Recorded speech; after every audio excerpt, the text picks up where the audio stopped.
Deterrents, deterrents मतलब बाधा, रुकावट, अवरोध, ठहराव, रोकना, टाटबंदी, निषेध, प्रतिरोध, नाकाबंदी, अंकुश, प्रतिबंध, अड़चन, मना करना। यह एक नाउन वर्ड है। इस शब्द के अर्थ को और भी स्पष्ट रूप से समझने के लिए देखेंगे एक सेंटेंस। अब देखेंगे कुछ इसके सिनोनिम, ऐसे सिनोनिम जो हर बार हर परीक्षा में पूछे ही जाते हैं। न सिर्फ देखेंगे बल्कि निमोनिक्स के थ्रू याद भी करते चलेंगे।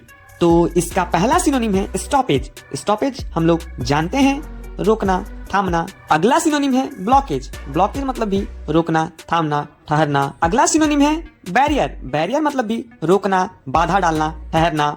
अगला सिनोनिम है रेस्ट्रेन। रेस्ट्रेन मतलब भी रोकना, ठहरना, बाधा डालना, मना करना, प्रतिरोध करना। इसमें रेस्ट वर्ड आ रहा है तो इसको ऐसे ही याद कर लेंगे। इसी तरह एक और वर्ड है रेस्ट्रिक्शन। रेस्ट्रिक्शन तो आप लोगों ने सुना ही होगा, यूज भी किया होगा। इसी से मिलता जुलता एक और शब्द है ऑब्स्ट्रक्शन। इसका मतलब भी होता है मना करना, अंकुश लगाना, अड़चन डालना।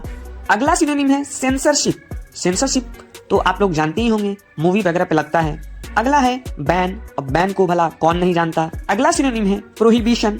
प्रोहिबिशन मतलब भी रोकना, बाधा डालना, प्रतिबंध लगाना। तो ये सारे ऐसे वर्ड मीनिंग हैं जिसे हमें याद करने की जरूरत नहीं है, ये बेहद ही आसान है। अगला सिनोनिम है इम्पेडिमेंट। इम्पेडिमेंट को याद रखेंगे पेडी शब्द से। पेडी वर्ड जहां भी दिख जाए इसका मतलब लेग होता है, पैर होता है। अब जब आपके पैर ही रुक जाएं तो आप ठहर तो जाओगे ही। अगला सिनोनिम है हिंड्रेंस। हिंड्रेंस को याद रखेंगे हिंड वर्ड से। हिंड का मतलब होता है पीछे, जैसे बिहाइंड में भी हिंड लगा है, उसका मतलब होता है पीछे। तो ठहर जाओगे तो पीछे ही हो जाओगे भाई। अगला है एम्बार्गो। एम्बार्गो को याद रखेंगे बार से, बार में जाने से मना कर दिया, रोक दिया। अगला वर्ड है प्रोस्क्रिप्शन। प्रोस्क्रिप्शन को याद रखेंगे प्रिस्क्रिप्शन से। प्रिस्क्रिप्शन मतलब होता है सलाह देना, सुझाव देना, लेकिन प्रोस्क्रिप्शन का मतलब होता है बैन लगाना। अगला वर्ड है हर्डल। हर्डल एक रेसिंग गेम होता है जिसमें आपको जंप करके ठहर ठहर के आपको वो रेस जीतना होता है।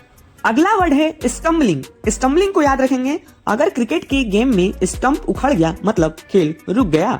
अगला वर्ड है ऑक्लूड। ऑक्लूड वर्ड को याद रखेंगे लूडो से, लूडो खेलने में बाधा डाल दिया। अगला वर्ड है स्टाइमी। स्टाइमी को याद कर लेंगे स्टे से, स्टे मतलब रोकना, रुकना। अगला वर्ड है इंटरडिक्ट। इंटरडिक्ट को याद रखेंगे इंटर किया, दिख गया, फिर वह रुक गया। अगला है इनकम्बरेंस। इनकम्बरेंस को याद करेंगे कुकुम्बर से। कुकुम्बर बहुत भारी था इसलिए ले जाने में बाधा हुई। अगला है ऑब्स्टैकल। अब टैकल नहीं हो पा रहा है इसलिए रुक गया।